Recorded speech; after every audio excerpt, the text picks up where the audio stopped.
C'est moi. C'est moi. Mais je le dis. Et c'est toujours d'actualité. Mais, pardon, il faut dire, il y a quand même le mot d'amour le soir. À 54 ans, l'animateur préféré des Français, Stéphane Plaza, a pris tout le monde de court en brisant enfin le silence autour de sa vie sentimentale, longtemps restée dans l'ombre de ses émissions de télévision et de son image publique, souriante, joviale, parfois même espiègle. Mais derrière les caméras et les clés de maison qu'il distribue à travers les 4 coins de la France se cachait une autre histoire. Une vérité bien plus intime, bien plus bouleversante que ce que l'on imaginait, une histoire qu'il gardait enfouie depuis des années, jusqu'à ce jour où il a décidé de tout révéler. Il l'a fait sans mise en scène, sans musique, dramatique, mais avec une sincérité brute, désarmante, bouleversante. Lors d'une interview exclusive accordée à un média de confiance, Stéphane Plaza a regardé le journaliste droit dans les yeux et a dit simplement « Oui, je suis amoureux, et cette femme, elle a changé ma vie. » Ces mots ont eu l'effet d'une déflagration dans le paysage médiatique français qui s'était habitué à l'image d'un célibataire endurci, d'un homme libre, trop occupé à rénover les maisons des autres pour construire la sienne propre. Mais la vérité est tout autre et elle a un nom. Élodie Martin. 37 ans. Architecte d'intérieur, bordelaise, au parcours discret mais impressionnant. Une femme que personne n'avait vue venir et qui pourtant est là dans l'ombre, dans la lumière, dans le cœur de Stéphane depuis plus de 2 ans. Leur rencontre ne devait rien au hasard. C'était un matin d'octobre à Paris, dans un salon d'architecture d'intérieur où Stéphane intervenait comme invité. Surprise, Élodie y exposait l'un de ses projets, une rénovation d'un manoir du XVIIIe siècle transformé en maison d'hôte contemporaine.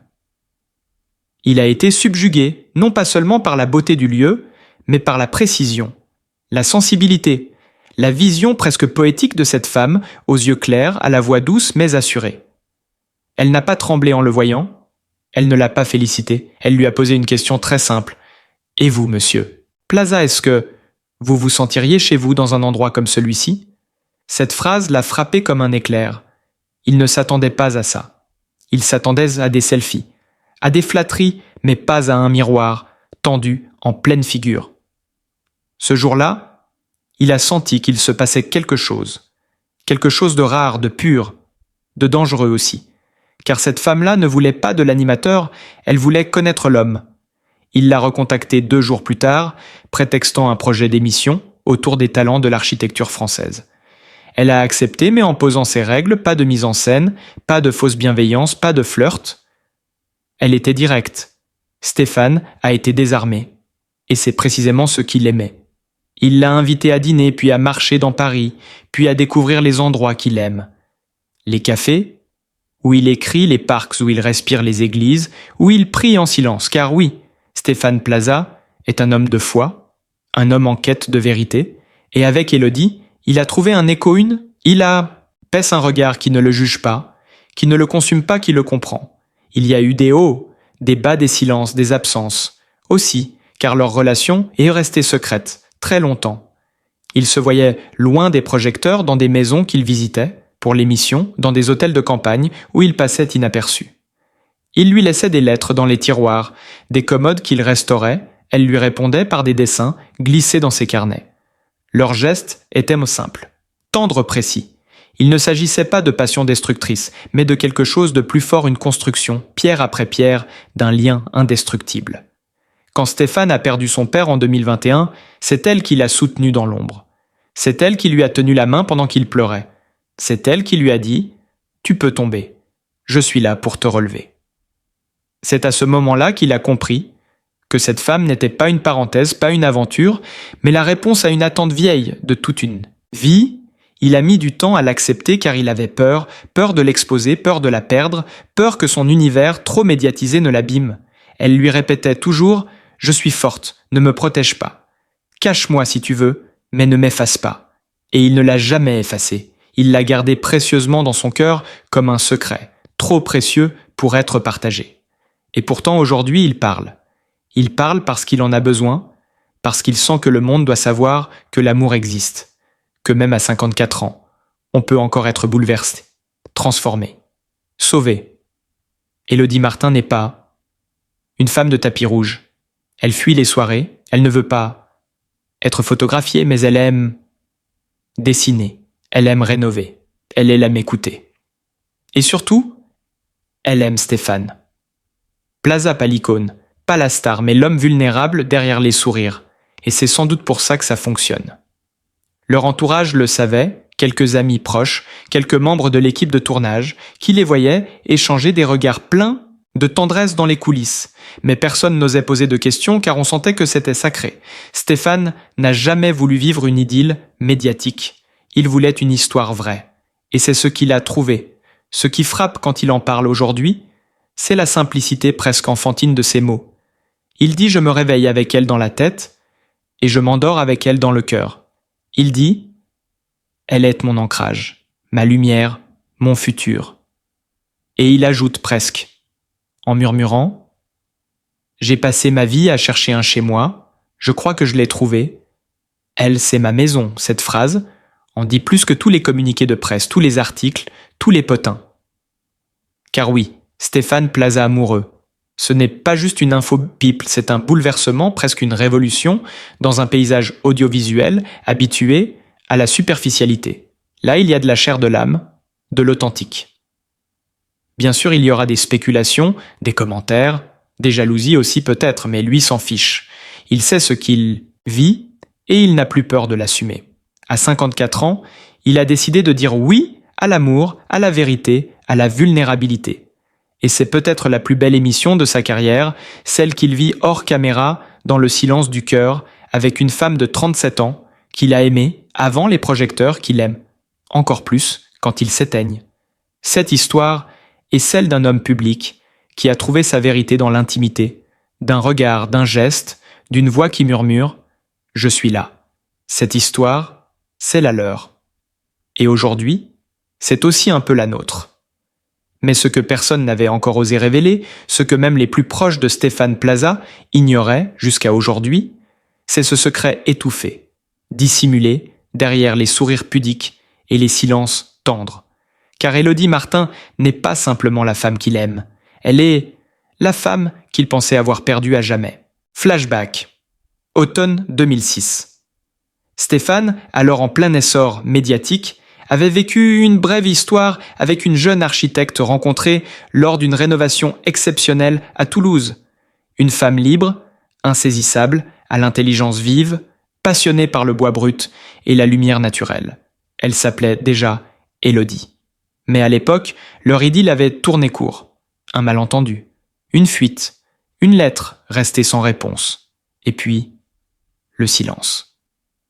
Stéphane n'en avait jamais parlé, pas même à ses amis les plus proches, car cette femme, il ne l'avait jamais oubliée. Il avait cru qu'elle était partie pour de bon, qu'elle avait tourné la page, qu'elle l'avait effacée. Ce qu'il ne savait pas, ce qu'il n'aurait jamais imaginé, c'est qu'elle portait alors un secret plus grand encore. Elle attendait un enfant. Leur enfant. Mais par peur, par orgueil peut-être, elle n'avait rien dit. Elle avait quitté Paris, s'était réfugiée dans le sud-ouest, avait accouché seule, dans la discrétion la plus totale. Son fils, Gabriel, aujourd'hui âgé de 17 ans, n'a jamais connu son père. Élodie lui avait simplement dit « Ton papa est quelqu'un de bien, mais il ne sait pas que tu existes. » Et puis un jour, en 2021, alors que Stéphane Plaza, bouleversé par la perte de son père, réorganisait une émission spéciale sur les maisons de familles perdues, Élodie a pris une décision insensée. Elle a accepté l'invitation à participer à l'émission en tant qu'architecte invité. Elle voulait voir s'il était toujours le même, si son cœur battrait encore à sa vue. Elle ne s'attendait pas à ce qu'il la reconnaisse. Mais dès qu'elle est entrée sur le plateau, il a blêmi. Il a murmuré « Toi, les caméras n'ont rien vu. » Mais les coulisses, elles, ont explosé. Après l'enregistrement, il l'a retrouvée dehors, sous une pluie fine. Il lui a demandé pourquoi elle était là. Pourquoi maintenant ? Elle a souri, tristement. Et elle a dit cette phrase qui allait tout faire basculer. « Il est temps que tu rencontres ton fils. » Le choc, le silence, les larmes. Stéphane est tombé à genoux, lui qui rêvait d'être père, lui qui pensait que ce destin lui avait échappé. Il avait un fils, un vrai, un adolescent, et il ne l'avait jamais su. Depuis ce jour-là, tout a changé. D'abord la peur. Peur de ne pas être à la hauteur, peur de la colère, peur du rejet. Et puis, peu à peu, les premiers pas, les premiers messages, les premiers échanges. Gabriel, brillant lycéen passionné d'architecture comme sa mère, a accepté de le rencontrer. Méfiant au début, distant, mais curieux, car dans le fond, il avait toujours rêvé de savoir, et surtout qu'il lui ressemblait. Même sourire, même regard, même manière de faire tourner les clés entre ses doigts, une évidence biologique, mais surtout émotionnelle. Aujourd'hui, père et fils se retrouvent chaque semaine, en privé, loin des médias, loin des projecteurs. Stéphane apprend à être père. Il ne prétend rien. Il apprend, il écoute, il s'excuse. Et Gabriel, contre toute attente, le laisse entrer dans sa vie. Mais ce n'est pas tout, car la bombe est double. Une autre vérité vient d'émerger. Lors d'un tournage récent, dans le sud de la France, un ancien membre de l'équipe de production a révélé à un magazine People que Stéphane et Élodie auraient, depuis plusieurs mois, entamé les démarches pour vivre ensemble à temps plein dans une maison cachée au cœur du Périgord noir. Une maison qu'ils rénovent ensemble depuis janvier, une maison qu'ils appellent déjà la recommencer. Les voisins parlent d'un lieu discret, avec un grand portail, des oliviers, un potager et une pièce secrète. Une salle qu'Élodie aurait dessinée spécialement pour Stéphane. Un endroit sans fenêtre, rempli de livres, d'objets anciens, d'outils, de souvenirs, un lieu pour qu'il puisse écrire, penser, se taire. Mais ce qui choque le plus dans cette affaire, ce n'est pas la beauté de leur amour retrouvé. Ce sont les révélations qui arrivent maintenant, en rafale. Un document interne d'une maison d'édition vient de fuiter. Stéphane Plaza y aurait déposé, il y a quelques semaines, un manuscrit autobiographique, sous un nom de plume, racontant toute son histoire avec Élodie. L'abandon, l'enfant, le retour, l'amour, tout. Et le livre pourrait sortir dès la rentrée. Titre provisoire, La maison que je n'ai jamais su bâtir. Ce livre, s'il voit le jour, serait une bombe. Car selon nos sources, Stéphane y raconte aussi l'envers du décor. Les pressions médiatiques, les faux sourires, les trahisons dans le milieu de la télévision, et même une rupture brutale avec un producteur influent qui aurait tenté de lui interdire de révéler cette histoire. D'après un proche, cette histoire d'amour n'a pas seulement changé Stéphane Plaza. Elle l'a libéré. Elle l'a rendu vulnérable mais puissant. Il ne joue plus un rôle. Il est lui-même. Et cela, dans un monde de façade, vaut toutes les révolutions. Élodie Martin, elle, reste silencieuse, fidèle à elle-même. Mais ses proches disent qu'elle est préparée à tout, qu'elle sait ce que cela implique, et qu'elle est prête à affronter la tempête tant que Stéphane reste près d'elle. Car au fond, leur histoire est plus qu'une romance. C'est une seconde chance. C'est une vie sauvée du silence. Une vérité enfin dite. Et peut-être la plus belle déclaration d'amour que la télévision française ait jamais ignorée. Mais alors que tout semblait enfin se stabiliser, que l'amour avait trouvé sa place, que Stéphane Plaza s'apprêtait à présenter officiellement Gabriel comme son fils lors d'un événement privé à Bordeaux, un événement inattendu, et est venu faire exploser l'équilibre fragile qu'ils avaient reconstruit. Un mail anonyme, un seul, un message, court, brutal, envoyé directement à la boîte professionnelle de Stéphane la veille de sa conférence. Une phrase qui glaça le sang de l'animateur et bouleversa tout ce qu'il croyait savoir. « Tu ne la connais pas. Elle t'a menti. Reviens sur Terre avant qu'il ne soit trop tard. » Stéphane resta figé, incapable de respirer. Un mélange de peur, de colère, de confusion. Son premier réflexe fut de croire à une mauvaise plaisanterie ou à une manœuvre médiatique. Mais très vite, des éléments troublants s'enchaînèrent, à commencer par un appel silencieux reçu en pleine nuit. Une voix masculine respirait à l'autre bout de la ligne, sans un mot, puis raccrocha, puis recommença. Une fois, 2 fois, 3 fois. Le lendemain matin, une enveloppe fut glissée sous la porte de sa chambre d'hôtel, à l'intérieur des photos, des clichés pris à son insu, de lui et d'Élodie sur un banc en Dordogne, de lui et Gabriel entrant dans un restaurant à Paris. Mais ce qui choqua le plus, c'est qu'une des photos représentait Gabriel seul dans son lycée, à la sortie des cours avec un cercle rouge autour de sa tête et un mot écrit à la main. « Tu ne le protégeras pas ». Stéphane Plaza comprit immédiatement qu'il ne s'agissait plus d'un simple règlement de compte médiatique. Quelqu'un le surveillait. Quelqu'un connaissait leur histoire depuis bien plus longtemps qu'il ne l'imaginait. Il décida de tout dire à Élodie. Elle pâlit, trembla, mais au lieu de paniquer, elle murmura simplement « Il fallait bien que ça arrive un jour ». Ce jour-là, elle lui révéla une vérité encore plus sidérante, quelque chose qu'elle avait toujours gardé pour elle depuis 2006.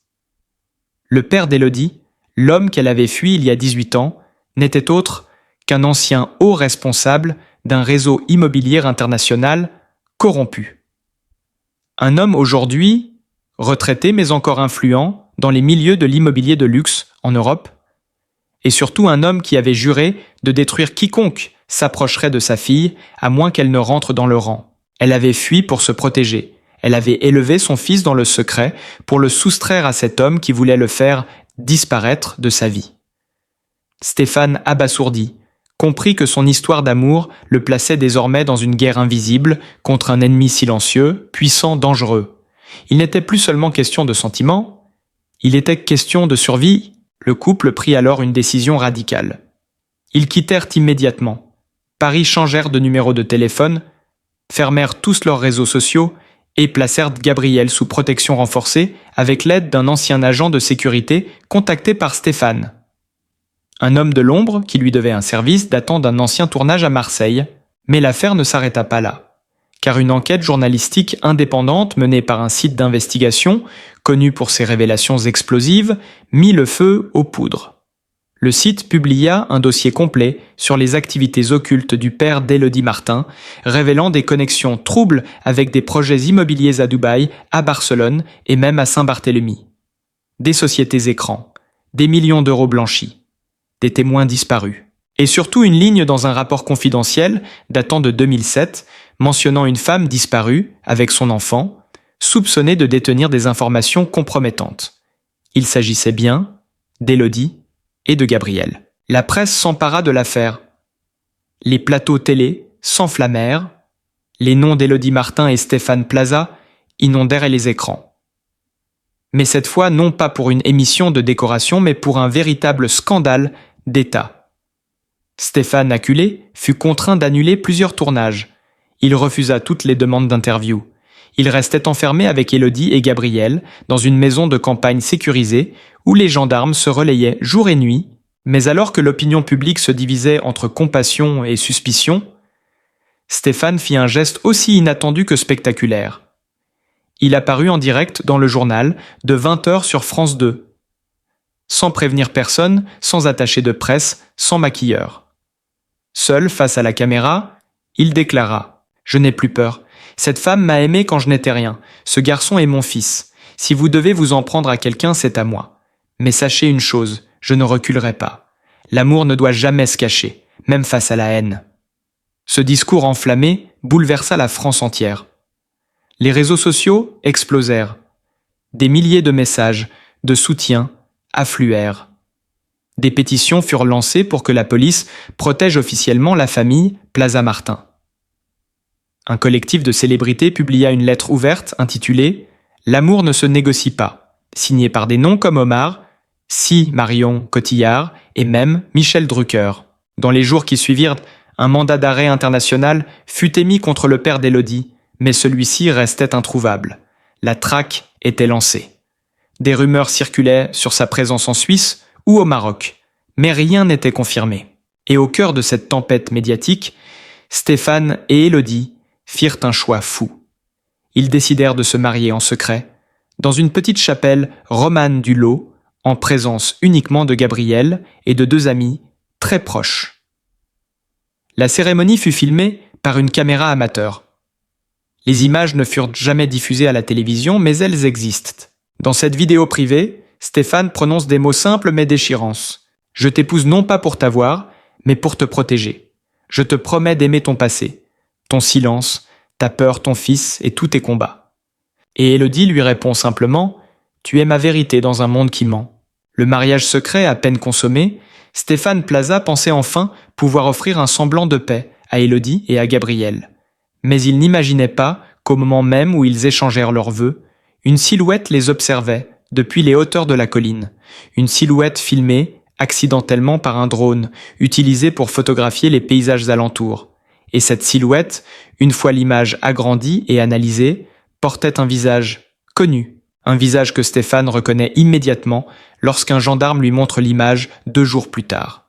C'est Marc Delvaux, un ancien ami de Stéphane, animateur d'une émission concurrente, qui partageait autrefois les plateaux avec lui et qu'il considérait comme un frère. Un homme charismatique, souriant devant les caméras, mais dont les liens troubles avec les sphères immobilières étaient depuis longtemps suspectés. Et pour cause, Marc est le gendre caché du père d'Élodie. Tout s'éclaire brutalement. Marc savait pour Élodie depuis le début. Il avait surveillé leur rapprochement. C'est lui qui a envoyé les mails anonymes, lui qui a fait suivre Gabriel, lui qui avait glissé les photos dans l'hôtel. Mais pourquoi?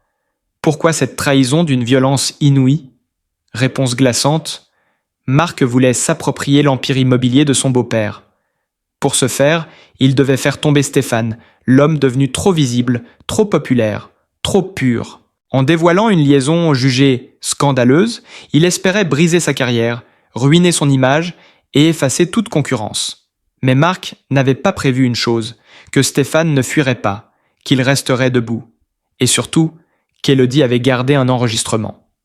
Une conversation secrète datant de 2007 entre elle et son père, dans laquelle il avouait avoir commandité une disparition et mentionnait le nom de Marc Delvaux comme l'exécutant de certaines actions. Cet enregistrement, caché pendant des années dans une clé USB, cryptée et dissimulé dans un double fond d'un vieux bureau, refait surface. Et il est explosif, suffisamment pour déclencher une enquête antiterroriste et financière internationale. Mais alors que l'étau se resserre sur Marc, ce dernier disparaît. La police trouve sa voiture calcinée à la frontière espagnole, aucune trace de corps, seulement un téléphone brûlé et une carte bancaire refusée à la même heure dans une station essence du Pays Basque. Le scénario devient irrespirable. Stéphane reçoit une lettre manuscrite livrée par coursier. Aucune adresse, aucune empreinte, juste une phrase. « Si tu parles, tu les perds, tous les deux. » Stéphane n'a plus le choix. Il accepte une protection sous identité modifiée. Pendant des semaines, il vit dans une villa gardée par des militaires, coupé du monde, pendant qu'Élodie et Gabriel sont exfiltrés vers un pays neutre. Mais il sait qu'il ne pourra pas vivre éternellement dans l'ombre. Alors il prend la décision la plus folle de sa vie. Il demande à être reçu en audience privée à l'Élysée. Le président lui accorde une entrevue exceptionnelle. Stéphane arrive seul, accompagné d'un dossier lourd de 400 pages contenant tous les éléments. Les enregistrements, les transactions, les témoins. Il pose tout sur la table. Et il dit cette phrase qui résonne comme un cri dans les couloirs du pouvoir. Je suis prêt à disparaître, mais je veux qu'eux vivent. Le président accepte. Une opération conjointe entre les services français et européens est lancée. En quelques jours, plusieurs figures majeures du réseau immobilier corrompu sont arrêtées, y compris le père d'Élodie, retrouvé dans une propriété au Liechtenstein, terrassé par une attaque cardiaque au moment de son arrestation. Mais le choc final survient une semaine plus tard. Un reportage de 52 minutes, initialement prévu pour une simple émission de maison, est diffusé par erreur en prime time sur France 3. Dans ce reportage, tourné sans autorisation officielle, Marc Delvaux apparaît, vivant, avec un faux passeport, en train de donner des ordres à 2 hommes armés dans une villa au Maroc. Une fuite interne, une erreur ou un avertissement. Stéphane comprend que la guerre n'est pas finie. Et il prend alors la décision que personne ne pouvait anticiper. Il disparaît, plus de réseaux, plus de traces bancaires, plus de contacts. Pendant 6 mois, silence total. La presse suppute sa mort. Les fans allument des bougies devant le siège de M6. Des rumeurs de suicide circulent. Des théories apparaissent sur Internet. Et puis, un soir de décembre, lors d'un concert caritatif retransmis en direct, la lumière s'éteint dans la salle, un piano s'allume seul, une caméra s'approche. Une main familière se pose sur les touches. Et une voix, tremblante mais vive, prononce « Je suis vivant, je suis libre, et je reviens, pour elle, pour lui, pour la vérité. » La salle explose. Les réseaux sociaux s'enflamment. Stéphane Plaza, tel un phénix, revient de l'ombre avec un message de paix et de courage. Il annonce la sortie d'un documentaire « L'amour au prix du silence » qui racontera tout, sans filtre, Et surtout, il annonce qu'il n'est plus seul. Sur scène, sous un tonnerre d'applaudissements, apparaissent Élodie Martin et Gabriel, main dans la main, plus unis que jamais.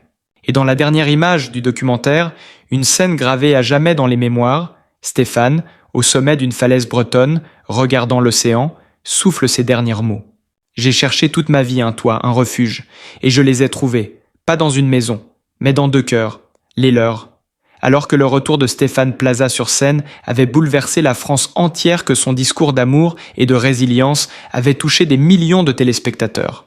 Quelque chose se tramait dans l'ombre, un dernier soubresaut, un fil qu'on avait oublié de tirer, un détail resté sans réponse. Le visage de Marc Delvaux, dans la villa au Maroc, laissait planer un mystère. Son regard n'était pas celui d'un fugitif, il était calme, presque triomphant. Et cette étrange bague qu'il portait à l'auriculaire, gauche, une bague noire, gravée d'un symbole inconnu, attira l'attention d'un ancien agent des services français en poste à Rabat. Ce symbole appartenait à une société secrète immobilière, surnommée la Loge d'Or, un groupe élitiste composé de magnates, de l'immobilier, d'anciens agents, de renseignement, de politiciens et de célébrités. Ce que personne n'avait compris jusqu'ici, c'est que toute la montée fulgurante de Stéphane Plaza dans les médias avait été surveillée, orchestrée et infiltrée. Oui, infiltrée. Car dès ses débuts sur M6 en 2006, un producteur nommé Vincent Laroche avait été imposé à lui dans l'ombre. Un homme discret, jamais à l'écran mais omniprésent, dans les décisions de production et dans les signatures de contrats. Ce Vincent était en réalité un membre actif de la Loge d'Or, chargé d'observer Stéphane et surtout de surveiller Élodie. Et là, le choc ultime tombe, car ce Vincent Laroche n'était autre que le frère caché d'Élodie Martin. Un demi-frère né d'une relation adultérine de son père, un homme amer, rejeté par la famille, élevé dans la haine et l'obsession de récupérer ce qu'on lui avait volé. Et ce qu'il voulait, ce n'était pas l'argent. Ce qu'il voulait, c'était Gabriel. Oui, vous avez bien lu Gabriel, le fils de Stéphane, et Élodie n'était pas simplement un garçon doué et sensible. Il était l'héritier involontaire d'un accès numérique secret à des comptes offshore ouverts au nom de sa mère quand elle était encore mineure. Des comptes contenant des millions d'euros détournés des opérations du réseau Martin dans les années 1990. Des comptes auxquels un seul mot de passe biométrique pouvait donner accès. L'empreinte génétique de Gabriel. Voilà pourquoi tout ce cauchemar avait commencé. Voilà pourquoi Marc Delvaux avait espionné la famille. Voilà pourquoi on avait menacé Stéphane. Voilà pourquoi on avait tenté de les isoler. Mais alors que l'avion de Stéphane, Élodie et Gabriel survolait les nuages d'un nouveau continent, une voix off résonna sur les réseaux. Ce n'est pas la fin. Ce n'est que le début. Car dans un bunker sécurisé à Zurich, une copie complète des dossiers de la Loge d'Or venait d'être transmise à un mystérieux lanceur d'alerte. Et ce nom revenait sans cesse. Gabriel Plaza. Le garçon que tout le monde croyait innocent détenait désormais le pouvoir de faire tomber des empires. Et s'il choisissait de parler, un écran noir, une respiration. Puis une dernière phrase s'affiche, « La vérité n'est jamais ce qu'on croit ». Abonnez-vous pour ne rien manquer de la suite, car le pire est peut-être encore à venir.